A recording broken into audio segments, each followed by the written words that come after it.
ត្រូវបានសម្ដេចអគ្គមហាសេនាបតីតេជោហ៊ុនសែនប្រមុខនៃរាជរដ្ឋាភិបាលកម្ពុជាអនុញ្ញាតឲ្យចូលជួបសម្ដែងការគូសំនៅវិមានសន្តិភាពទីស្តីការនាយករដ្ឋមន្ត្រីនៅវីលីរសៀលថ្ងៃទី5ខែកញ្ញាឆ្នាំ2014មានប្រសាសន៍ទៅកាន់ក្មួយសិស្សានុសិស្សទាំង11នាក់និងដោយមានការចូលរួមពីមន្ត្រីជាន់ខ្ពស់រាជរដ្ឋាភិបាលនិងថ្នាក់ដឹកនាំក្រសួងអប់រំយុវជននិងកីឡាសម្ដេចតេជោនាយករដ្ឋមន្ត្រីមានប្រសាសន៍សម្ដែងនៃការកោតសរសើរចំពោះយុវសិស្សឆ្នាំទាំង11នាក់ដែលបានប្រឡងជាប់នៅនីតិខ្ពស់បំផុតនោះសម្ដេចតេជោចាត់ទុកថាលទ្ធផលដែលទទួលបាននោះគឺជាលទ្ធផលមួយដ៏ត្រចះត្រចង់និងឧត្តមបំផុតដែលបង្ហាញពីសមត្ថភាពពិតរបស់យុវសិស្សទាំង11នាក់ពិសេសបានផ្ដល់នូវកិត្តិយសដល់រូបខ្លួនឯងផ្ទាល់ក្រុមគ្រួសារនិងសង្គមទាំងមូលនិងជាពិសេសទៅទៀតគឺការចូលរួមចំណែកយ៉ាងសកម្មដល់ការអនុវត្តនៅកម្មវិធីកំណែទម្រង់ស៊ីជម្រៅរបស់រាជរដ្ឋាភិបាលនីតិកាលទី5នៃរដ្ឋសភាដែលបាននឹងកំពុងចាប់ផ្ដើមមកនោះសម្ដេចតេជោនាយករដ្ឋមន្ត្រីមានប្រសាសន៍បន្តថា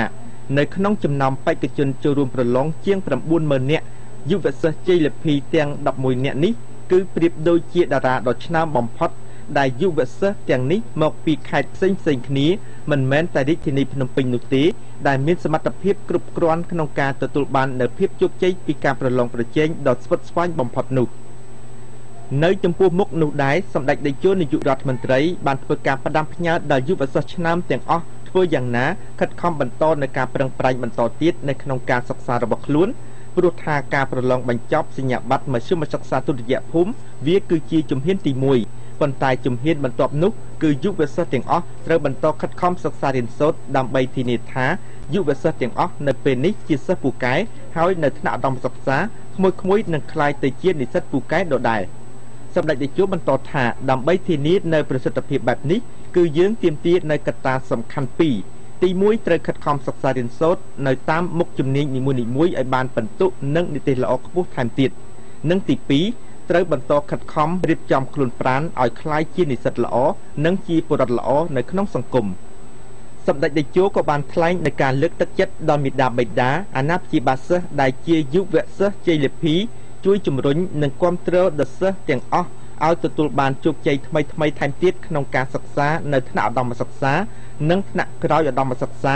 ដើម្បីឲ្យយុវសិស្សទាំងនេះក្លាយខ្លួនទៅជាអ្នកដឹកនាំនិងកសាងប្រទេសជាតិនៅពេលអនាគតដោយមានការស្នើសុំពីយុវសិស្សទាំង11នាក់នោះនិងដោយមានការគាំទ្រពីសំណាក់សាកលវិទ្យាល័យនានាក្នុងប្រទេសកម្ពុជាយុវសិស្សចំនួន5នាក់បានសុំចូលរៀននៅសាកលវិទ្យាល័យសុខាភិបាលយុវសិស្ស3នាក់សុំចូលសិក្សានៅវិទ្យាស្ថានបច្ចេកវិទ្យាកម្ពុជាយុវសិស្ស2នាក់សិក្សានៅសាកលវិទ្យាល័យវិទ្យាសាស្ត្រសេដ្ឋកិច្ចនិងយុវសិស្សសិក្សានៅផ្នែកសំណង់ស្ថាបត្យកម្មក្នុងកិច្ចសន្ទនាដ៏ស្និទ្ធស្នាលនោះដែរសម្ដេចតេជោនាយករដ្ឋមន្ត្រីបានលើកទឹកចិត្តដល់ក្រសួងអប់រំយុវជននិងកីឡារៀបចំនៅអន្តេវាសិកដ្ឋានសម្រាប់ឲ្យយុវសិស្សចំនួន9នាក់រស់នៅតាមបណ្ដាខេត្តនានាមកស្នាក់នៅសិក្សារៀនសូត្រនៅរាជធានីភ្នំពេញ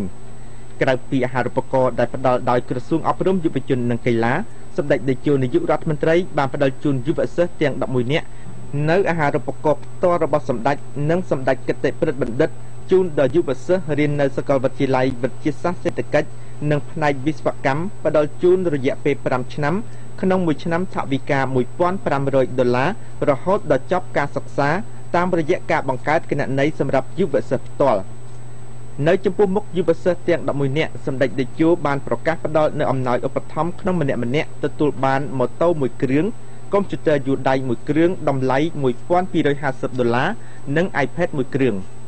សម្ដេចតេជោក៏បានប្រគល់ភារកិច្ចឲ្យឯកឧត្តមហ៊ុនម៉ាណីជួយរៀបចំដល់ការផ្ដល់នូវអាហារូបករណ៍ពិសេសរបស់សម្ដេចនិងសម្ដេចគតិព្រឹទ្ធបណ្ឌិតចំពោះយុវសិស្សទាំង11រូបនៅក្នុងកិច្ចសន្ទនាគ្នានោះសម្ដេចបានឧបត្ថម្ភថវិកាផ្ទាល់ក្នុងម្នាក់ថវិកា$1,000និង$2,000ទៀតបានមកពីការជួយឧបត្ថម្ភពីសំណាក់សប្បុរសជននានាក្នុងកិច្ចសន្ទនាគ្នានោះដែរសម្ដេចតេជោនាយករដ្ឋមន្ត្រីមានប្រសាសន៍ពីលទ្ធភាពនៃការបន្តជួយដល់យុវសិស្សទាំង11នាក់ក្នុងការសិក្សាភាសាបរទេសក្នុងថ្នាក់ឧត្តមសិក្សា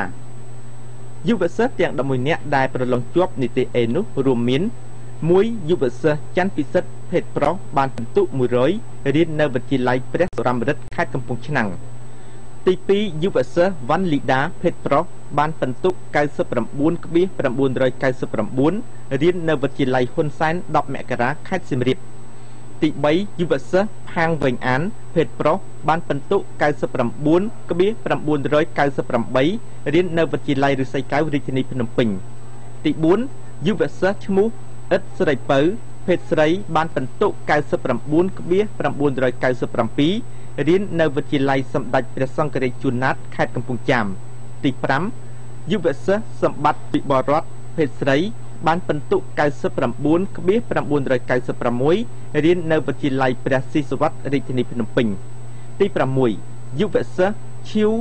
ស៊ីសាំង ភេទប្រុស បានពិន្ទុ 99.996 រៀននៅវិទ្យាល័យសេរីភាព ខេត្តកណ្ដាល ទី 7 យុវសិស្សយិនសោភា ភេទស្រី បានពិន្ទុ 99.996 រៀននៅវិទ្យាល័យព្រះអង្គឌួង ខេត្តព្រៃវែង ទី 8 យុវសិស្សច័ន្ទកិត្យាភិរា ភេទស្រី បានពិន្ទុ 99.996 រៀននៅវិទ្យាល័យកំពង់ស្ពឺ ខេត្តកំពង់ស្ពឺ ទី 9 យុវសិស្សរ៉េនសុកពេជ្រ ភេទប្រុស បានពិន្ទុ 99.991 រៀននៅវិទ្យាល័យហ៊ុនសែន ខ្សាច់កណ្ដាល ខេត្តកណ្ដាល ទី 10 យុវសិស្សអិនសុកផលគុណ ភេទស្រី បានពិន្ទុ 99.991 រៀននៅវិទ្យាល័យហ៊ុនសែន វត្តស្វាយ ខេត្តសៀមរាប និង ទី 11 យុវសិស្សនាងបូរ៉ា ភេទប្រុស បានពិន្ទុ 99.989 រៀននៅវិទ្យាល័យបាក់ទុក រាជធានីភ្នំពេញ